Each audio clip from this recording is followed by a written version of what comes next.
2024 prelims में बहुत ही बेहतरीन सवाल पूछा यूपीएससी ने शेड्यूल ट्राइब पे, और ऐसे क्वेश्चंस वो लगातार पूछता रहा है 2014, 19, 15, 22 और एक क्वेश्चन उसने पूछा था मेंस 2017 में शेड्यूल ट्राइब पर ही। तो पहले हम पढ़ लेते हैं इसके बारे में। शेड्यूल ट्राइब को डिफाइन नहीं किया गया है हमारे संविधान में। जनगणना 1931 में बस ये कहा गया था कि शेड्यूल ट्राइब में वो ट्राइब आएंगे जो बैकवर्ड हैं और एक्सक्लूडेड एरिया में रह रहे हैं। आर्टिकल 366 ये कहता है कि शेड्यूल ट्राइब वो ट्राइब होंगे जिसको आर्टिकल 342 डिफाइन करेगा, और आर्टिकल 342 के अंदर प्रेसिडेंट डिसाइड करता है कि कौन सा शेड्यूल ट्राइब इस लिस्ट में आएंगे, मतलब कि किसी स्टेट में कौन से ट्राइब शेड्यूल ट्राइब में काउंट किए जाएंगे, और वो गवर्नर के कंसल्टेशन के बाद ये डिसाइड करेगा। शेड्यूल नंबर 5 ये कहता है कि शेड्यूल ट्राइब के एरिया को कैसे एडमिनिस्ट्रेट और कंट्रोल किया जाएगा। जो एरिया बच गए हैं आसाम, मेघालय, त्रिपुरा और मिजोरम में, उसको शेड्यूल 6 के अंदर गवर्न किया जाएगा। इन एरिया को ज्यादा ऑटोनॉमी दी जाती है। अब एसटीज के लिए कई सारे एक्ट बनाए गए हैं। Protection of civil right act 1955,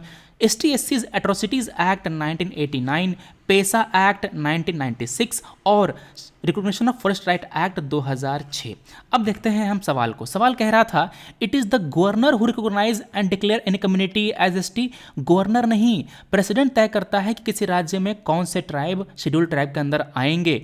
schedule का मतलब ही है कि उसको एक लिस्ट के अंदर, एक शेड्यूल के अंदर डाला गया है, तो पहला गलत हो जाता है।